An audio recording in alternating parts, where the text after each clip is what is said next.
Good morning. And as you heard from Father Jerry, who welcomed me like Martha did to Jesus, and thanks to him.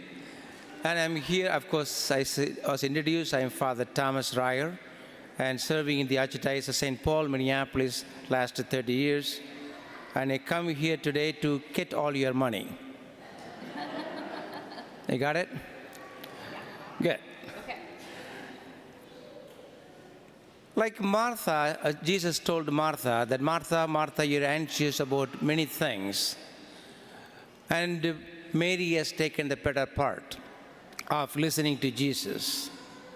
And that's what we are all called to do as Christians, as baptized Christians.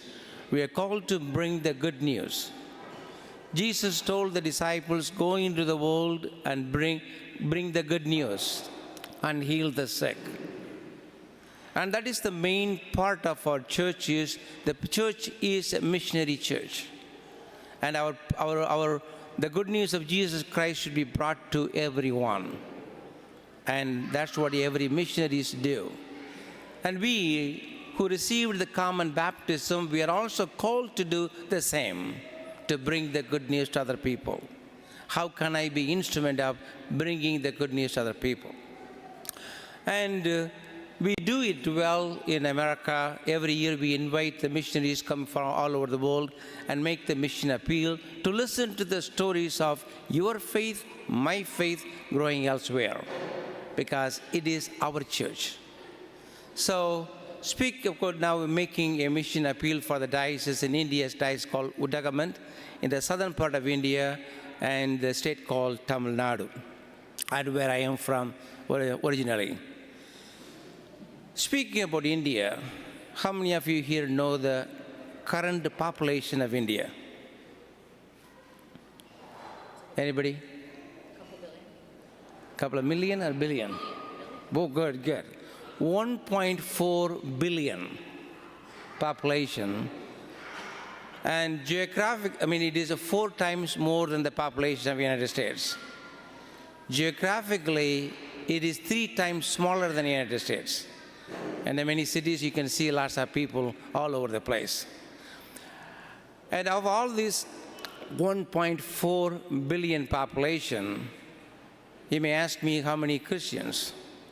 Christian would be 2.5%, and Catholics will be 2% of the total population.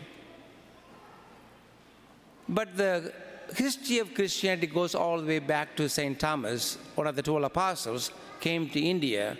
Now I'm named after St. Thomas and came to Minnesota. That's a different story. So he came to India to bring the good news. Afterwards, there was a long gap. And later, in 1400s, and great saints like St. Francis Xavier, who is the patron saint of missions, came to India and preached the good news. And he came to southern India, where I am from.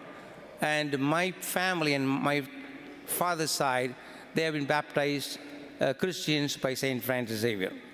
So it goes long stories. And later on, then many missionaries from Europe came and preached. But still today, after all the 2,000 years, still we have a long way to go to bring the good news of Jesus Christ to people of India. And missionaries, as I said before, and they always establish schools to bring the good news. And also they established lots of dispensaries or hospitals to bring the healing, continue the healing ministry. And likewise, we do the same thing in our diocese. We have about 67 parishes. There are about 28 priests, diocesan priests working. And we have also more than 24 high schools bringing the good news of Jesus Christ through the education ministry. Education, of course, I said that India has a 1.4 billion population.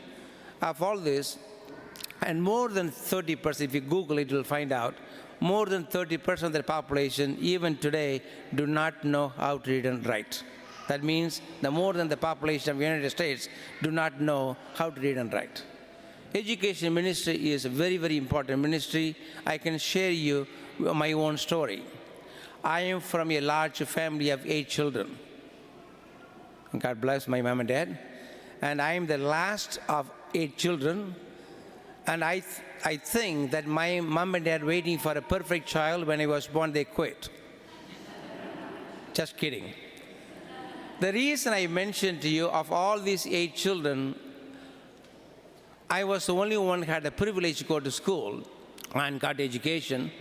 And even today, my own siblings do not know how to read and write. Not because they didn't want to go to school. There was no school in my village. And they didn't know the value of education at the time. Being the last one, they sent me to a neighboring village after 5th grade and educated.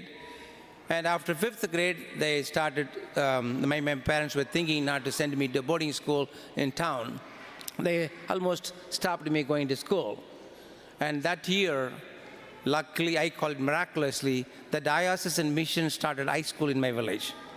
So I was the first batch.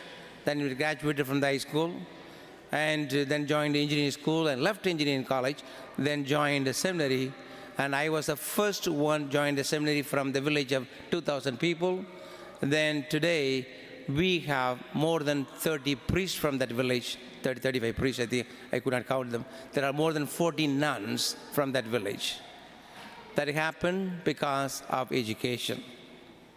Education is more and more important. After being a priest in India for a few years, I was working in a parish. We had high school, and there were students coming, of course, we had a boarding as well as boarding house. Then we also, students coming 5 miles, 10 miles, even 5 miles biking, coming to the school. So they don't have the privilege of yellow buses picking up them in the street corners. So they had to walk or the bike and coming to school every day. So education still a long way to go in India, as I said. I'm talking about a tribal village right on the mountains where they don't have any other facilities. We started in a high school, 10th grade. After 10th grade, we are trying to educate the students, the tribal students, and the parents do not know the value of education. And they are all mostly unskilled laborers in the tea or coffee estates or in the field. So they were not able to support their children. So this help from this parish of Our Lady of Perpetual Help, meaning that all of us called to help, perpetual like our mother helping. So this help always goes a long way in the life of our children.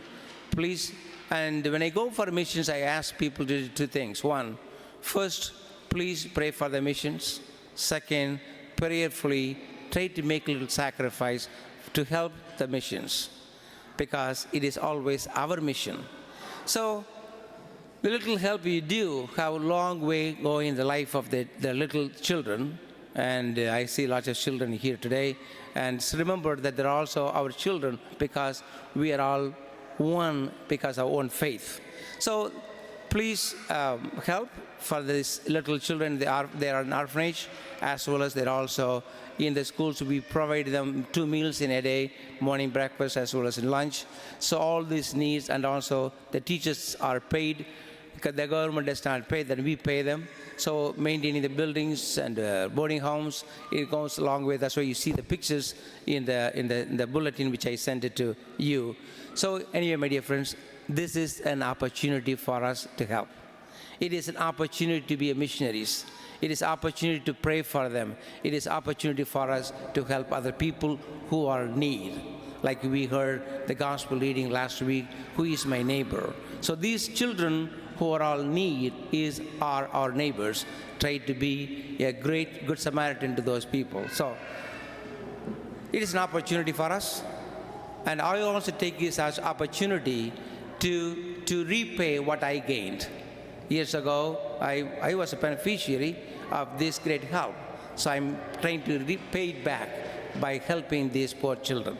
So let us join together and help these children.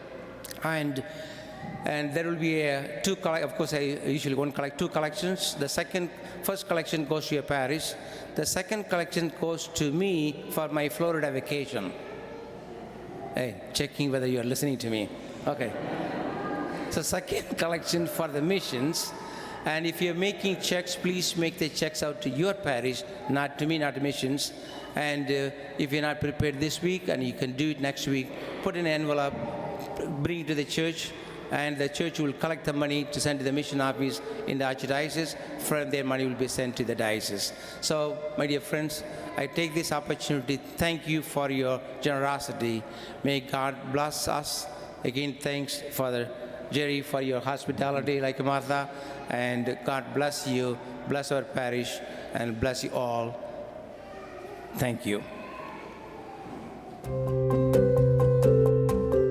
Thank you for participating in the digital liturgy today. The digital ministry touches the lives of many people, as does almost 80 other ministries here at OLPH. Grateful for the community that connects to OLPH through this digital forum. It's unbelievable how many people are able to access the liturgy and other events because of this ministry. Please consider supporting OLPH. All of your sacrifices help to sustain this parish and to keep moving us into the future. Thank you very much, and keep watching.